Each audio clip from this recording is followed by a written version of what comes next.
सभी को नमस्कार। स्वागत आप सभी का हमारे YouTube चैनल अरुण नेहा 8131 पर।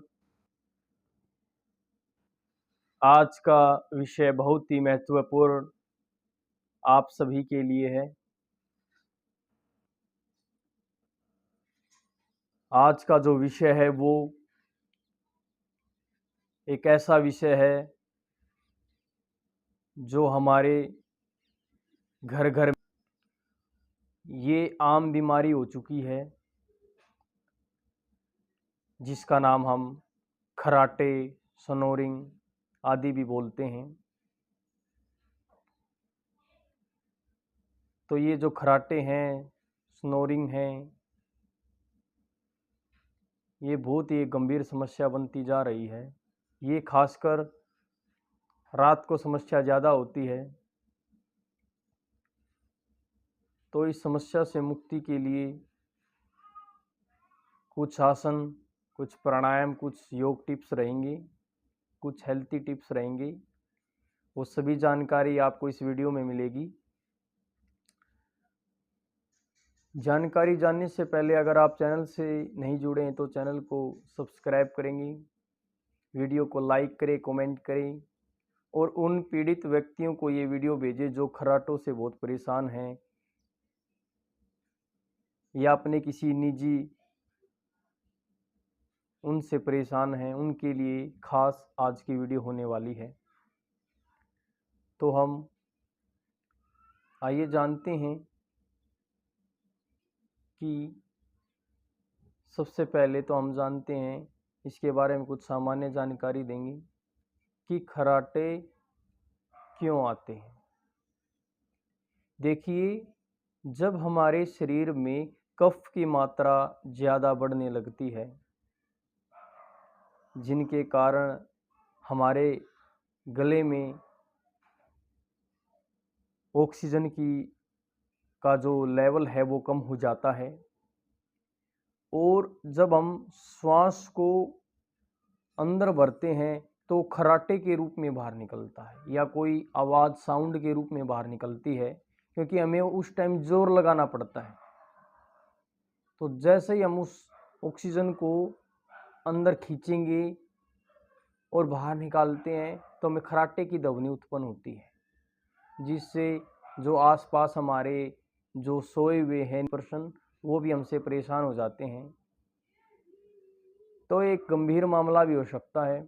तो इस मामले को पूरा गंभीरता से लेते हुए आज हम आपको बहुत ही अच्छी जानकारी प्रदान करेंगे। उसमें सबसे पहले हम हमारे कुछ योग आसन हैं, कुछ प्राणायाम हैं, उनसे ही हम अपने आप को ठीक कर सकते हैं ताकि हमें भी हंसी का पात्र न बनना पड़े। तो सबसे पहले हम योग आसन में सर्वांग आसन का अभ्यास करेंगे।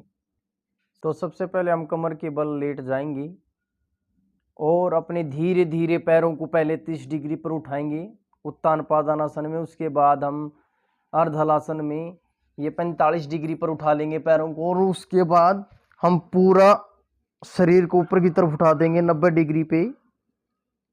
तो ये हमारा सर्वांगासन का अभ्यास रहेगा, जो खर्राटों के लिए सबसे महत्वपूर्ण आसन है। और अगर सर्वांग आसन में हम जालंधर बंद का अभ्यास करें तो और भी अच्छा रहेगा। ये श्वास अंदर भर के और श्वासों को यहीं पर रोक लेंगे और थोड़ा पैरों को आगे की तरफ खिसका देंगे। तो ये हमारा सर्वांग आसन का अभ्यास सबसे महत्वपूर्ण है खर्राटों के लिए। रामबाण आसन है ये। हर रोज हमें सर्वांग आसन का अभ्यास करना चाहिए, जिससे हमारा विशुद्धि चक्र एक्टिव होता है। इससे हमारे गले संबंधित जितने भी रोग हैं ठीक होते हैं और इससे हमारा इफेक्ट हमारे सहस्रार चक्र पर भी पड़ता है, जिससे हमारे बाल भी नहीं झड़ते, बालों के रोग भी इससे दूर होते हैं और खून का जो दौरा है वो सिर की तरफ आता है। इसमें जितने भी हम शीर्षासन के जितने भी लाभ हैं, जिन व्यक्तियों से शीर्षासन नहीं किया जाता वो सर्वांगासन का अभ्यास भी कर सकते हैं। तो ये बहुत ही अच्छा आसन है सर्वांगासन। हमें हर रोज डेली इसका अभ्यास करना चाहिए, जिससे हमें खराटों की समस्या से मुक्ति मिलेगी। उसके बाद धीरे धीरे पैरों को नीचे लेके आएंगे, पहले 45 डिग्री पे, उसके बाद 30 डिग्री पे, उसके बाद बिल्कुल धीरे धीरे रिलैक्स अवस्था में आ जाएंगे और पैरों को बिल्कुल रिलैक्स कर देंगे। तो ये हमारा सर्वांगासन का अभ्यास था। तो हमें हर रोज डेली सर्वांगासन का अभ्यास करना चाहिए। उसके बाद हम अगला आसन का अभ्यास करेंगे, शवासन का। ये शवासन देख रहे हैं आप, इससे हमारी नींद न आने की समस्या से भी हमें मुक्ति मिलेगी। और जब हम शवासन का अभ्यास करेंगे तो हमें खराटों की समस्या से भी मुक्ति मिलेगी।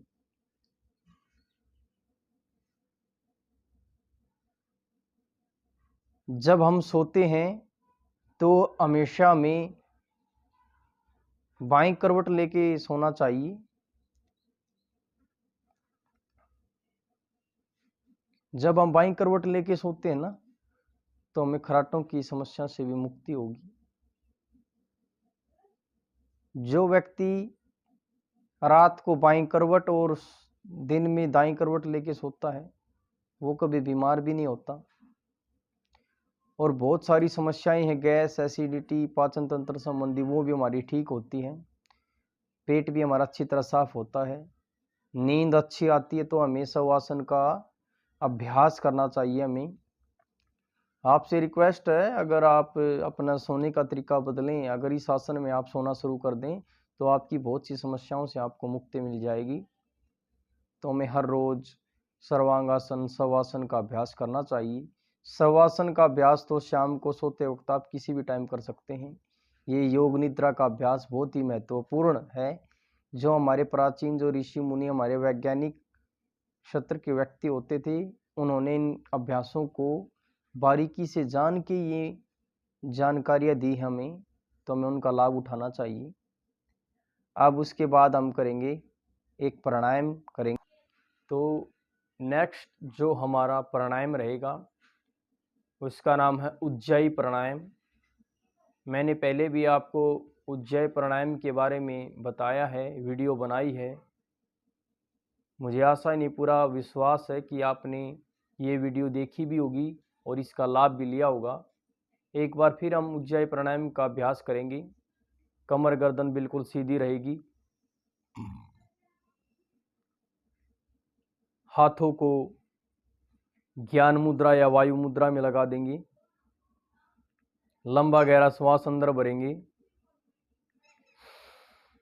बाहर निकाल देंगे। हम दो तरीके से कर सकते हैं उज्जाई प्राणायाम। जो हमारे बिगिनर हैं, सबसे पहले उनके लिए रहेगा हमारा, तो थोड़ा गले को ऊपर की तरफ रखेंगे और हमारे गले को सिकोड़ते हुए एक ध्वनि निकालेंगे। जो बिगिनर है उनके लिए ही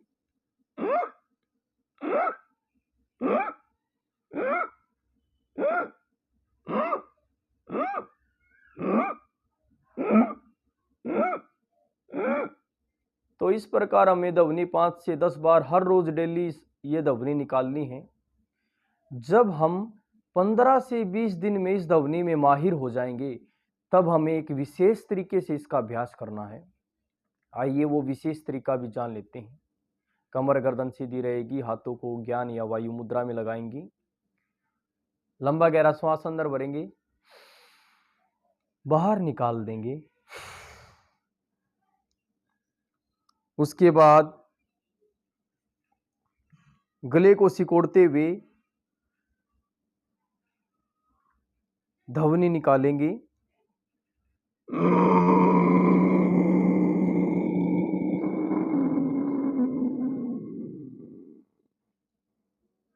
अब ठुड्डी को कंठकूप में लगा देंगे।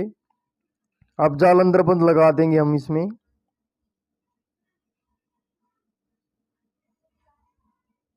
उज्जाई प्राणायाम जब हम जालंधर बंद के साथ करेंगे तो हमें और विशेष लाभ मिलेगा इसमें। जब श्वास लेने तो सबसे पहले हम गर्दन को सीधा करेंगे, जालंधर बंद को खोल देंगे और दाएं हाथ को उठाएंगे और दाएं नासिका पर लगाएंगे। अब बाईं नासिका से श्वास को बाहर निकाल देंगे।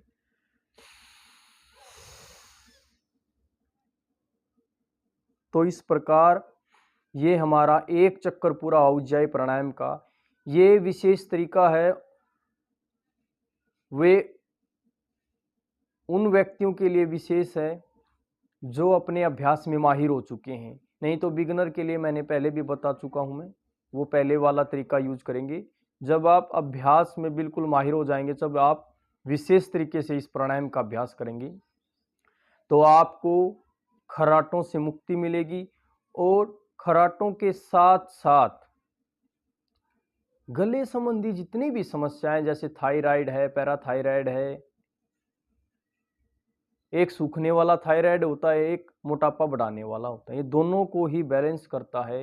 ये हमारे विशुद्धि चक्र को जागृत करता है। और जो महिला या पुरुष जिसको गाने का शौकीन है, जो उसके लिए भी बहुत ही अच्छा प्राणायाम है। अपनी आवाज़ को बिल्कुल मधुर सुरीली कर सकते हैं अगर हम रोज़ इसका कम से कम, रोगी व्यक्ति इसका 11 से 21 बार अभ्यास करें और जो स्वस्थ हैं वो बिल्कुल आराम से 10 से 11 बार इसका अभ्यास कर सकते हैं। तो हमें हर रोज़ सर्वांगासन, शवासन, उज्जय प्राणायाम का अभ्यास करना चाहिए। इससे हमारे फेफड़े मजबूत बनते हैं, विशुद्धि चक्र की जागृति होती है, गले संबंधी जितनी भी समस्याएं हैं सभी ठीक होती हैं।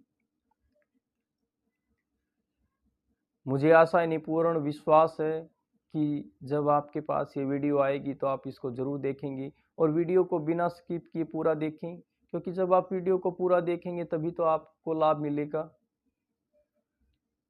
और उन पीड़ित व्यक्तियों को ज़रूर भेजें ये वीडियो जो खर्राटों की समस्याओं से परेशान हैं या अपने निजी पर्सन से परेशान हैं। जब हम उनको हर रोज़ इनका अभ्यास कराएंगे तो निश्चय उनको खर्राटों की समस्या से मुक्ति मिलेगी, गले संबंधी जितनी भी समस्याएं उनसे मुक्ति होगी। तो हमें हर रोज़ आसन, प्राणायाम इनका अभ्यास करना चाहिए। अब हम लास्ट में आपको एक नुस्खा बताएंगे जिससे आपको खर्राटों की ध्वनि से भी निजात मिलेगी। 1 चम्मच जीरा लेंगे, 1 चम्मच हल्दी लेंगे और 1 चम्मच सौंफ लेंगे। 1 गिलास पानी में उसको उबालेंगे। जब पानी बिल्कुल आधा गिलास रह जाएगा तो उसको छान करके उसको सिप सिप करके आपको पिएंगे तो आपको खर्राटों की ध्वनि से मुक्ति मिलेगी। और आप हर रोज़ प्राणायाम करें, योग करें। और आप विशेष जानकारी के लिए, हमसे जुड़ने के लिए चैनल को फॉलो करें, लाइक करें, कमेंट करें, शेयर करें, चैनल को सब्सक्राइब करें और उन व्यक्तियों को विशेष शेयर करें जो इन समस्याओं से पीड़ित हैं। मैं अरुण योगी आपका स्वागत करता हूं, आप सभी का अभिनंदन करता हूं। आप स्वस्थ रहें, खुश रहें, निरोग रहें और आपका प्यार और सपोर्ट हमें ऐसे मिलता रहे। सभी को जय श्री राम।